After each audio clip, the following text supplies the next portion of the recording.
우리에게는 다 명함이 있습니다. 우리 자신을 증명하는 무언가가 있습니다. 종이로 된 명함이 아니더라도 우리는 다 명함을 가지고 있습니다. 어떤 회사의 어떤 직책, 또는 누군가의 엄마, 누군가의 아빠, 혹은 몇 동 몇 호 사는 누구. 우리는 세상 속에서 우리 자신을 소개하는 이름이 있습니다. 그런데 그 얇은 명함 뒷면, 어쩌면 우리가 명함 앞을 신경 쓰느라 의식하지 못했던 우리의 정체성, 하나님이 친히 새겨주신 우리의 이름이 있을지 모른다는 것입니다. 그리고 그 이름을 발견할 때 우리의 삶은 변화되게 될 것입니다. 오늘 본문 사도행전 18장에는 놀라운 이야기가 등장합니다. 바울이 당시 세계 최대 도시 중에 하나였던 고린도에 도착했을 때 그곳에서 바울은 브리스길라와 아굴라라는 부부를 만납니다. 성경이 그들의 만남을 뭐라고 기록합니까? 생업을 함께하며 일을 하였더니 그 생업이 천막 만드는 일이었다, 이렇게 말하는 것입니다. 이 얼마나 놀라운 말씀입니까? 우리가 아는 그 사도 바울이 다메섹 도상에서 예수님을 만나고 신약 성경 절반 가까이를 집필을 하고 3번의 전도 여행을 통하여서 로마 제국 전체를 뒤흔들었던 그 위대한 선교사 사도 바울이 천막을 만들었다는 것입니다. 그냥 잠깐 아르바이트를 한 것이 아닙니다. 함께 살며 일을 했다, 이렇게 말하고 있습니다. 바울의 삶에서 아주 중요한 일부가 망치질과 또 바느질이었다는 것입니다. 이 말씀은 우리로 하여금 거룩함에 대한 생각을 다시금 갖게 합니다. 거룩한 일, 목사나 선교사에게만 해당하는 것이 아니라는 것입니다. 회사원, 공무원, 주부나 학생도 거룩한 일이라는 것입니다. 바울은 성과 속, 그러니까 거룩함과 속됨의 경계선을 자신의 삶으로 지워버렸습니다. 일하면서 선교했고 선교하며 일하였습니다. 바울의 시간에는 영적인 시간과 세속적인 시간의 구분이 없었다는 것입니다. 바울은 가죽을 자르는 시간도, 회당에서 말씀을 전하는 시간도 모두 하나님의 시간이었습니다. 시장의 소음이 가득한 그 천막 작업장이나 조용히 길도하는 골방이나 모두 하나님의 자리였다는 것입니다. 사랑하는 성도 여러분, 우리가 서 있는 곳, 사무실이든 부엌이든 교실이든 운전대를 잡고 있는 상황이든 그곳이 하나님께서 우리를 세우신 거룩한 선교의 현장이라는 사실을 우리는 오늘 말씀을 통해서 기억하길 원합니다. 바울이 왜 천막을 만들었습니까? 단순히 선교 자금을 벌어들이기 위한 수단이라던가 돈이 없어서 생계를 유지하기 위해 어쩔 수 없이 행하였던 그런 고육지책이었겠습니까? 물론 그런 현실적인 이유도 있었겠지만 그것이 전부는 아닙니다. 바울에게는 분명한 신학적 확신이 있었습니다. 창세기부터 요한계시록 전체를 관통하는 일에 대한 거룩한 관점이 바울에게 있었던 것입니다. 생각해보면 그렇습니다. 성경에 기록된 가장 먼저 일하신 분이 누구십니까? 하나님이십니다. 엿새 동안 온 우주를 디자인하고 창조하시고 빚으시고 또 마지막에 자신이 하신 그 일을 보고 보시기에 좋았더라, 자신의 일을 기뻐하셨습니다. 너무 중요한 부분입니다. 하나님께서 자신의 일을 기뻐하셨다는 것. 그래서 일이라고 하는 것은 타락의 결과가 아니라 하나님의 형상을 닮은 인간에게 주어진 그 신성한 축복이었습니다. 아담은 타락 전에 일하였습니다. 본래가 그런 목적으로 주어진 것입니다. 그리고 바울은 그 일하시는 하나님의 성품을 자신의 삶, 자신의 노동을 통하여서 드러냈던 것입니다. 바울이 천막을 만들 때 그 바늘 한 땀 한 땀은 하나님께 드려지는 예배였습니다. 상상해 보시죠. 가죽을 자를 때 바울은 결코 대충 자르지 않았을 것입니다. 이 천막이 누군가에게 비와 바람을 막아줄 안식처가 될 것을 생각하며 하나님의 완벽하심을 묵상하며 잘랐을 것입니다. 그가 천막을 실로 꿰맬 때 성도와 성도를 연결하는 성령의 역사하심을 생각하며 꿰맸을지 모릅니다. 완성된 천막을 점검하는 그 모든 과정이 단순히 천막을 주문한 고객을 만족시키는 것을 넘어서 주께서 보시기에 심히 좋았더라 말씀하시게끔 그런 작품을 만들기 위한 주께 하듯 하는 거룩한 행위였을 것입니다. 우리 또한 마찬가지입니다. 오늘 우리가 회사에서 처리한 그 서류 한 장이 상사가 시켜서 마지못해 하는 노동이 아니라 이 서류를 통해서 회사가 정직하게 운영되고 누군가에게 유익이 되는 바라는 마음으로 주께 하듯 그것을 할 때 그것은 예배가 되는 것입니다. 주부 여러분들이 가정에서 가족을 위하여서 준비하였던 그 한 끼 식사가 오늘 저녁은 또 뭐 해먹나 하는 한숨이 아니라 이 음식을 먹고 우리 가족이 사랑하는 가족이 건강하고 행복하기를 바라는 마음으로 그 음식을 준비할 때 주께 하듯 준비할 때 그것은 최고의 만찬이 되는 것입니다. 바울은 무슨 일을 하든지 이 진리를 온 몸으로 온 존재로 살아내었던 것입니다. 바울과 함께 일하였던 브리스길라와 아굴라의 모습도 놀랍습니다. 부부가 함께 사업을 했습니다. 오늘날에는 부부가 함께 한 일을 하는 것이 뭐가 대단할까 싶으시겠지만 당시 로마 사회에서, 특별히 로마 중에서도 유대 사회에서 여성이 남편의 사업에 동등한 존재로 파트너로 참여한다고 하는 것은 흔하지 않은 일이었습니다.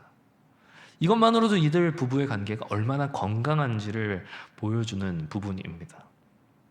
또한 이들은 사업과 선교를 분리하지 않았습니다. 천막 만드는 그 작업장이 동시에 교회가 되었습니다. 그들의 일터는 단순히 돈을 버는 공간이 아니라 바울과 땀 흘려 함께 일하며 자연스럽게 삶을 나누고 신앙을 상담하는 움직이는 신학교나 다름없었습니다. 천막을 주문하러 온 고객들에게, 가죽을 납품하러 온 상인들에게 그들은 천막과 함께 더불어 복음이라고 하는 인생 최고의 상품을 함께 전했을 것입니다. 브리스길라는 집에서 일만 하는 전업주부가 아니었습니다. 주부의 역할을 하나님과의 관계, 하나님 나라의 관점에서 새롭게 해석하였습니다. 남편과 함께 능동적으로 사업에 참여하면서 동시에 선교 사역도 감당했습니다. 여성의 몸으로. 집안일 역시도 마찬가지였을 것입니다. 교회 일과 다르지 않게 하였을 것이 분명합니다. 성찬을 준비하듯 식탁을 차렸을 것이고 성전을 가꾸듯 집을 청소하였을 것입니다. 일상의 모든 것이 하나님 나라를 위한다는 것은 바로 그것을 말합니다. 아굴라는 어떻습니까? 천막 기술자인 동시에 선교사였습니다. 망치를 잡은 손은 동시에 넘어진 형제를 일으키는 손이었습니다. 낮에는 바울과 함께 천막을 만들고 저녁에는 사람들을 집으로 초대하여 복음을 전했습니다. 그의 명함 앞면에는 천막 장인이라고 되어 있었지만 그 명함 뒷면에는 복음 선교사라는 직함이 숨어 있었습니다. 세속적인 일과 영적인 일이 구분되지 않았던 것입니다. 당시 그리스 로마 사회에서는 육체적 노동을 하는 것은 매우 천하게 여겼습니다. 대신 생각하는 것, 말하는 것, 이런 정신적인 노동을 철학과 정치 같은 영역에 있는 것들을 그런 것을 고상한 노동이다라고 생각하던 사회였습니다. 땀 흘려 일하는 것은 하층민이나 하는 것이지 이렇게 생각하던 사회였다는 것입니다. 하지만 바울은 이 모든 세상의 가치관을 완전히 뒤집어 엎습니다. 우리가 창조주 하나님의 일하심을 기억하고 또한 목수였던 예수님의 삶을 기억하며 천막 만들기도 하나님께 영광을 돌리는 일이라고 그렇게 살아갈 때 바울의 삶은 복음을 증거하는 삶이 되었던 것입니다. 말로만이 아니라 자신의 삶으로 또한 브리스길라와 아굴라와의 동역으로 증명했던 것입니다. 사랑하는 성도 여러분, 우리가 하는 그 평범한 일들이 얼마나 거룩한 일인지 우리는 기억해야 합니다. 설거지를 할 때에도, 회사에 보고서를 낼 때에도, 거래처와 통화를 할 때에도 그 모든 순간이 우리에게는 하나님을 예배하는 순간이 되어야 합니다. 하나님 나라에서는 가정부나 청소부나 CEO나 다르지 않습니다. 사랑하는 성도 여러분, 고린도가 어떤 도시였습니까? 그냥 조금 번화한 도시가 아닙니다. 고린도는 당시 지중해 최대 상업도시 중 하나입니다. 동서양을 잇는 무역의 중심지였기 때문에 고린도에는 언제나 돈과 사람이 몰려들었습니다. 온갖 문화가 뒤섞이고 물질주의가 판치고 음란함이 만연한 곳이었습니다. 도시 꼭대기에 있는 아프로디테 신전에서는 1000여 명이 넘는 사제들이 공공연하게 오는 사람들에게 이 성적인 제안을 하곤 행했습니다. 성공을 위해서라면 수단과 방법을 가리지 않는 경쟁과, 쾌락을 위해서라면 모든 것을 아낌없이 바치는 탐욕이 도시 전체를 지배하던 곳이 고린도였습니다. 세속의 한복판, 현대판 바벨론이었던 것입니다. 그런데 하나님께서는 바울과 브리스길라와 아굴라를 그 고린도로 보내시는 것입니다. 모든 것이 다 갖춰진, 복음을 듣고 배우기에 안성맞춤인 안락하고 평화로운 그런 곳이 아니라 영적으로 가장 치열하고 혼란스러운 그곳, 영적 전쟁의 최전선으로 보내신 것입니다. 조용하고 평화로운 시골 마을이 아닙니다. 복잡하고 타락한 도시의 한복판, 네온 사인이 번쩍이는 곳입니다. 우리의 현실은 어떻습니까? 우리의 회사는 어떻습니까? 정의롭고 깨끗한 곳입니까? 아마 그렇지 않을 것입니다. 실적을 위하여 편법이 동원되고 진실을 말하면 손해를 보는, 능력보다는 라인을 타는 사람들이 승진하는, 불합리한 일도 많고 인간관계도 복잡하고 양심에 거슬리는 일도 많은 그런 곳일 것입니다. 우리가 살아가는 동네는 또 어떻습니까? 이웃들 보면 다 착하고 따뜻한 사람들입니까? 그렇지 않습니다. 아이들의 성적을 비교하고 어느 아파트에 사는지 무슨 차를 타는지 이런 것으로 사람들을 판단하는 시기와 질투도 있고 소문과 뒷말도 있는, 때론 상처받는 일들도 있는 그런 곳일 것입니다. 우리가 있는 그곳이 우리의 고린도입니다. 피하고 싶고 때로는 도망치고 싶은 그런 세속적인 삶의 현장, 하나님은 그곳에서 우리를 빼내시는 것이 아니라 오히려 우리를 의도적으로 그곳에 보내십니다. 그래서 그곳을 선교의 현장으로 삼으십니다. 사도행전 18장 자세히 보면 바울이 고린도에서 복음을 전한 주된 장소가 어디였습니까? 처음에는 회당이었습니다. 안식일마다 그곳에서 말씀을 전하였습니다. 하지만 유대인들이 그를 거부하자 어디로 갑니까? 바로 옆에 있던 디도 유스도라는 사람의 집으로 갑니다. 그리고 그 이전, 그 이후에도 바울에게 있어서 가장 치열했던 선교의 현장은 브리스길라와 아굴라와 함께 천막 만드는 작업장이었을 것입니다.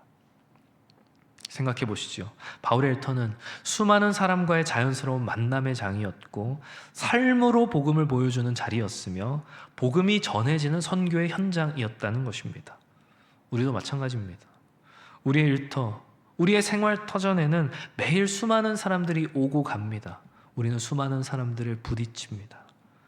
얼굴을 마주하는 동료, 까다로운 고객, 갑질하는 거래처, 엘리베이터에서 마주치는 이웃, 물건을 가져다주는 택배 아저씨, 그 모든 만남이 사실은 선교의 기회라는 것입니다. 18장 후반부엔 더욱 놀라운 이야기가 나옵니다. 알렉산드리아 출신의 아볼로라고 하는 유능한 설교자가 에베소에 와서 회당에서 담대히 말하는데 성경 지식도 풍부하고 말솜씨도 뛰어났던 것입니다. 그런데 그의 지식에는 약간의 보완이 필요했습니다. 그런데 누가 그것을 알려줍니까? 브리스길라와 아굴라가 그 아볼로를 데려다가 하나님의 도를 더 정확하게 풀어 설명해 주었다는 것입니다. 얼마나 놀라운 일입니까? 천막 만드는 일을 하는 평범한 기술자 부부가 당대 최고 지성도시 출신의 웅변가였던 아볼로를 자신의 집으로 불러들여 가르쳤다는 것입니다. 엄청난 사건입니다. 어떻게 이럴 수 있습니까? 어떻게 이것이 가능합니까? 아볼로와 브리스길라에게 신학박사 학위가 있었기 때문입니까? 아닙니다. 바울과 함께 천막 만드는 일을 하면서 배웠기 때문입니다. 바울에게 배우지 않았다면 이런 일은 불가능했을 것입니다. 그러나 그들의 작업장, 그 일터를 제자 훈련의 장소로 삼아서 일하는 중에도 복음을 배우고 자신의 신앙을 성장시켰습니다. 일과 말씀이 분리된 것이 아니라 일 속에서 말씀이 살아 움직였던 것입니다. 사랑하는 성도 여러분, 브리스길라와 아굴라를 보면 우리도 자신감이 생기지 않습니까? 이들도 막 신학 전공을 한 것이 아닌데 그 일상 속에서 말씀 배우기를 게을리하지 않았던 것입니다. 그러니까 그 당대의 지성인이었던 아볼로를 가르치는 데까지 성장할 수 있었던 것입니다. 우리 교회에도 어성경을 비롯한 양육 프로그램이 있지 않습니까? 머뭇거릴 이유가 없습니다. 우리의 자리에서 성실하게 일하며 성실하게 또 배우고 성장해 나간다면 우린 누군가를 가르칠 수 있을 만큼 성숙한 신앙인이 될 수 있을 것입니다. 브리스길라와 아굴라도 그랬으니 말입니다. 바울과 브리스길라, 아굴라 처음에는 3명뿐이었습니다. 단 3명. 타락한 도시 고린도에 떨어진 3개의 작은 씨앗과 같았습니다. 그런데 그들이 고린도에 어떤 결과를 만들어냅니까? 고린도 전후서, 우리가 물론 고린도 전서를 보면 물론 문제가 많은 교회였지만 얼마나 크고 역동적인 교회가 고린도에 세워졌는지 우리가 볼 수 있지 않습니까? 수많은 성도들이 생겨나고, 고린도는 아가야 지방 전체 복음화의 전초기지가 되어서 고린도를 중심으로 여러 도시들로 복음이 확산되어져 나갔습니다. 이것이 하나님 나라 확산의 원리입니다. 수만 명이 모이는 거창한 부흥회가 아니더라도 한 사람이 또 다른 한 사람의 삶을 만나는 그 인격적인 관계를 통해 한 사람 한 사람 그 진정한 변화를 통해 하나님께서는 자신의 나라를 만들어 가십니다. 우리 주님도 처음에 2명의 제자로 시작해 12명의 제자를 만들고 120명 성령의 사람들을 만들어냈듯이 3명 바울과 브리스길라, 아굴라가 모이니 온 도시에 교회를 세우고 변화시켜 나갈 수 있었던 것입니다. 우리의 현실에서 마찬가지입니다. 복음 선교 부담이 된다면 나를 포함해 3명, 그러니까 2명을 우리의 마음에 품어보면 어떻겠습니까? 회사에서 만나는 동료 중에 2명, 혹은 내 이웃 주민 중에 2명, 혹시 모르지 않습니까? 그 2명이 우리의 영적 동역자가 되어서 이 서울 도시 전체를 뒤흔들 놀라운 부흥의 불씨가 될지 누가 알겠습니까? 고린도에서 가능했다면 오늘날 가능할 것입니다. 바울과 브리스길라, 아굴라가 고린도에서 함께 땀방울을 흘리며 천막을 만들었던 그 수고가 헛되었겠습니까? 전혀 그렇지 않습니다. 그 땀방울들은 땅에 떨어져 사라진 것이 아니라 오히려 영원한 생명의 씨앗이 되었습니다. 그 수고를 통하여 고린도 교회가 세워졌습니다. 그리고 그 교회를 통하여 수많은 영혼들이 구원을 받았습니다. 뿐만 아니라 바울이 고린도 교회에 보낸 편지들은 2000년이 지난 지금도 전 세계 교회 사람들에게 읽혀지고 있습니다. 우리가 오늘 이 말씀, 브리스길라와 아굴라의 삶을 나누는 이 시간 역시도 이들의 수고 덕분입니다. 브리스길라와 아굴라가 가르친 아볼로는 또 어떻습니까? 아가야 지방으로 가서 수많은 사람들을 변화시킵니다. 브리스길라와 아굴라와 함께 그 집 거실에서 나눴던 그 한 번의 성경 공부가 아볼로로 하여금 수많은 영혼들을 구원하는 역사를 일으켰던 것입니다. 이것이 하나님 나라의 연쇄 반응입니다. 천막을 만들며 나누었던 한마디 한마디가, 성실한 삶의 모습 하나하나가 눈에 보이지 않는 영적인 반응을 일으켜서 영원한 하나님 나라의 열매를 맺어간다는 것입니다.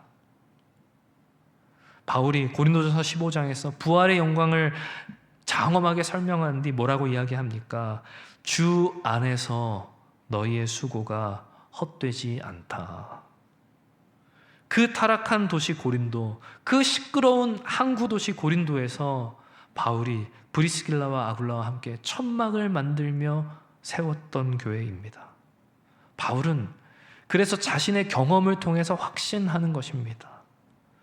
고린도 교회야, 너네 알지 않니? 우리가 함께 땀 흘려 복음을 전했을 때 하나님이 어떻게 고린도에 역사하셨는지 너희가 보았지 않느냐? 그러므로 너희가 서 있는 바로 그 자리에서 행하는 모든 수고는 주 안에서 결코 헛되지 않다는 것을 너희는 믿어야 한다. 너희의 존재, 고린도 교회의 존재 자체가 바로 그 증거다. 이것은 바울의 교리가 아닙니다. 바울의 간증입니다. 가정에서 반복하는 그 일들, 사랑으로 우리 가족을 돌보는 그 수고가 결코 헛되지 않습니다. 우리의 직장에서 정직하고 성실하게 일하는 그 수고가 결코 헛되지 않습니다. 주 안에서 헛되지 않습니다. 로마서 16장, 바울은 이 부부를 향해 이렇게 소개합니다. 이방인의 모든 교회들도 그들에게 감사한다. 너무 놀랍지 않습니까? 한 이방 지역 교회가 아니라 이방인의 모든 교회들이, 즉 로마 제국 전역에 흩어져 있는 그 수많은 이방 교회들이 이 천막 만드는 평범한 기술자 부부에게 감사한다는 것입니다. 온 열방이 이 부부에게 빚을 졌다고 하는 고백입니다. 왜 그렇습니까? 이들이 천막 만들어서 거액의 헌금을 했기 때문입니까? 아닙니다. 이들에게 수많은 어떤 화려한 경력이 있었기 때문입니까? 아닙니다. 자신이 있는 그 자리에서, 그 삶의 자리에서 성실하게 하나님을 섬겼을 뿐입니다. 청만 만들며 복음을 전하고 자신의 집을 교회로 내어주고 바울과 함께 수고했을 뿐입니다. 그런데 그 작은 충성이 얼마나 큰 영향을 끼쳤는지를 보십시오. 지금도 전 세계에서 로마서가 읽힐 때마다 사람들은 브리스길라와 아굴라의 이름을 기억합니다. 그리고 그들의 삶은 2000년을 뛰어넘어 오늘 우리는 우리의 삶의 자리에서 어떤 삶을 살아가고 있는지 그렇게 묻고 있습니다. 사랑하는 성도 여러분, 말씀을 맺으려 합니다. 이제 우리도 바울과 브리스길라, 아굴라처럼 살아가야 할 때입니다. 이들과 같이 일과 선교를 분리하지 말아야 합니다. 우리의 일터가 삶의 선교지입니다. 우리의 직업, 우리의 삶이 우리의 소명입니다. 그 일 자체가 하나님께 드리는 예배라는 것입니다. 집안 바닥에 먼지를 쓰는 일, 청소기를 돌리고 빨래하는 일, 그 일이 하나님께 드려지는 예배가 될 수 있다는 것입니다. 우리가 지금 서 있는 바로 그 자리가 하나님께서 우리를 의도적으로 보내신 고린도입니다. 너무 세속적이어서 이곳에서 살아가는 게 힘들고 고될 수 있지만 우리는 그곳에서 바울처럼 브리스길라와 아굴라처럼 일이 선교가 되고 선교가 일이 되는 삶을 살아갈 수 있습니다. 또한 성도 여러분, 바울이 브리스길라와 아굴라를 만났듯이 하나님께 동역자를 만나게 해주시길 간구하길 원합니다. 무슨 일을 하든지 마음을 다하여 죽게 하듯 할 때 우리의 삶의 자리는 선교의 현장이 될 것입니다. 사랑하는 성도 여러분, 부디 바라옵기는 우리의 작은 그 성실한 삶의 조각들이 하나님 나라 선교의 놀라운 역사를 일으켜 열방의 감사를 받기까지 놀랍고 아름다운 열매를 맺는 그런 저와 여러분들 되시기를 주님의 이름으로 축원합니다. 이 시간 들은 말씀 기억하시면서 함께 찬양을 하시겠습니다.